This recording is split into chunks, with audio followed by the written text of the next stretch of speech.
உங்கள் தொழிற்சாலை மற்றும் நிறுவனத்தின் மின்சார தேவையை வங்கி நிதி உதவியுடன் சொந்தமாக சோலார் பிளான்ட் அமைத்து முழுமையாக நீங்களே பூர்த்தி செய்து கொள்ளலாம். Velan infra project private limited, Chennai. 9842252166. Media உங்கள் கனவா? படிக்கும் அனைவருக்கும் internship, placement assistance. Pandey school of journalism short term கோர்ஸில் உடனே சேர 7338824242.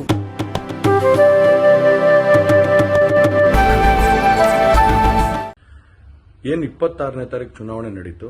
26ನೇ ತಾರೀಕು ಚುನಾವಣೆ ನಡೆದಂತ ಸಂದರ್ಭದಲ್ಲಿ ಅವತ್ತು ನನ್ನ ಮೇಲೆ ಯಾವುದೇ ರೀತಿ ಒಂದು ಪ್ರಕರಣ ಆಗಲಿ, ಯಾವುದೇ ಒಂದು ಕೇಸ್ ಆಗಲಿ ಏನೂ ಇರಲಿಲ್ಲ. SITನೂ ಕೂಡ ರಚನೆ ಆಗಿರಲಿಲ್ಲ. ಈ 26ನೇ ತಾರೀಕು ನಾನು ಫಾರಿನ್ ಹೋಗೋದು ಕೂಡ ಇದು ಮುಂಚೆನೆ ಪ್ರೀ ಪ್ಲಾನ್ ಆಗಿತ್ತು. ಹಾಗಾಗಿ ನಾನು ಫಾರಿನ್ ಹೊರಟಾದ ಮೇಲೆ 3-4 ದಿನದ ನಂತರ ನಾನು ಯೂಟ್ಯೂಬ್ ನೋಡುವಂತ ಸಂದರ್ಭದಲ್ಲಿ, ನ್ಯೂಸ್ ಚಾನೆಲ್ ನೋಡುವಂತ ಸಂದರ್ಭದಲ್ಲಿ ನನಗೆ ಈ ಮಾಹಿತಿ ದೊರಕುವಂತ ಕೆಲಸ ಆಯಿತು.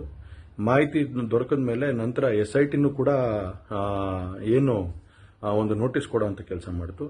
ಆ SIT ನೋಟಿಸ್ಗೂ ಕೂಡ ನಾನು ಎಕ್ಸ್ ಖಾತೆ ಮುಖಾಂತರ ಮತ್ತು ನನ್ನ ಲಾಯರ್ ಮುಖಾಂತರ ನಾನು 7 ದಿನ ಸಮಯ ಅವಕಾಶ ಕೇಳಿದ್ದೆ. 7 ದಿನ ಸಮಯ ಅವಕಾಶ ಕೇಳಿದ ಮೇಲೆ ಕೂಡ ಅದು ಮಾರನೇ ದಿನನೇ ಏನು ಕಾಂಗ್ರೆಸ್ಸಿನ ಹಿರಿಯ ನಾಯಕರಾದಂಥ ರಾಹುಲ್ ಗಾಂಧಿ ಅವರು ಮತ್ತು ಹಾಗೂ ಎಲ್ಲ ಹಿರಿಯ ನಾಯಕರುಗಳು ಏನು ಓಪನ್ ವೇದಿಕೆಗಳಲ್ಲಿ ಈ ಒಂದು ವಿಚಾರಗಳನ್ನ ಪ್ರಚಾರ ಮಾಡೋದಕ್ಕೆ ಪ್ರಾರಂಭ ಮಾಡಿದ್ರು, ಚರ್ಚೆ ಮಾಡೋದಕ್ಕೆ ಪ್ರಾರಂಭ ಮಾಡಿದ್ರು, ಒಂದು ರಾಜಕೀಯದ ಪಿತೂರಿ ಮಾಡುವಂತ ಕೆಲಸನ ಮಾಡಿದ್ರು. ಇದೆಲ್ಲ ನೋಡಿದಂತ ಸಂದರ್ಭದಲ್ಲಿ ನಾನು ಡಿಪ್ರೆಷನ್ಗೆ ಹೋಗುವಂತ ಕೆಲಸ ಆಯಿತು, ಐಸೋಲೇಷನ್ಗೆ ಹೋಗುವಂತ ಕೆಲಸ ಮಾಡಿಕೊಂಡೆ. ಹಾಗಾಗಿ ನಾನು ಮೊದಲನೇದಾಗಿ ನಿಮ್ಮೆಲ್ಲರನ್ನೂ ಕ್ಷಮಾಪಣೆ ಕೇಳಿದೆ, ದಯವಿಟ್ಟು ಕ್ಷಮಿಸಿ ಅಂತ ಕೇಳಿದೆ ನಾನು.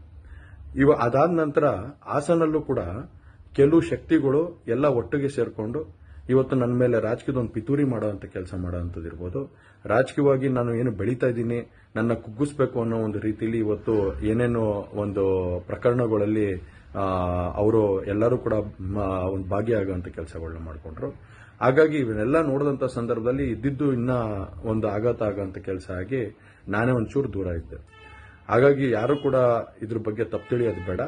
ನಾನೇ ಖುದ್ದಾಗಿ ಶುಕ್ರವಾರ ಏನು 31ನೇ ತಾರೀಕು 10 ಗಂಟೆಗೆ SIT ಮುಖಾಂತರ SIT ಮುಂದೆ ಬಂದು ನಾನು ಸಂಪೂರ್ಣ ಈ ಇನ್ವೆಸ್ಟಿಗೇಷನ್ಗೆ ಸಹಕಾರ ಕೊಡೋ ಮುಖಾಂತರ ನಾನು ಇದಕ್ಕೆ ಸರಿಯಾದ ರೀತಿಯಲ್ಲಿ ಉತ್ತರ ಕೊಡುವಂತ ಕೆಲಸನ ಮಾಡ್ತೀನಿ. ಹಾಗೆ ನ್ಯಾಯಾಲಯದ ಮೇಲೆ ನನಗೆ ನಂಬಿಕೆ ಇದೆ. ಖಂಡಿತವಾಗ್ಲೂ ಕೂಡ ನಾನು ಈ ಒಂದು ಏನು ಸುಳ್ಳಿನ ಪ್ರಕರಣಗಳಿದಾವೆ, ಈ ಸುಳ್ಳು ಪ್ರಕರಣದಿಂದ ಆಚೆ ಬರುವಂತ ಕೆಲಸನ ನ್ಯಾಯಾಲಯದ ಮುಖಾಂತರನೇ ಮಾಡ್ಕೋತೀನಿ ಅನ್ನೋ ಒಂದು ನಂಬಿಕೆ ನನ್ನಲ್ಲಿ ಏನಿದೆ. ಹಾಗೂ ದೇವರ ಆಶೀರ್ವಾದ ಮತ್ತು ಜನರ ಆಶೀರ್ವಾದ ನನ್ನ ಕುಟುಂಬದ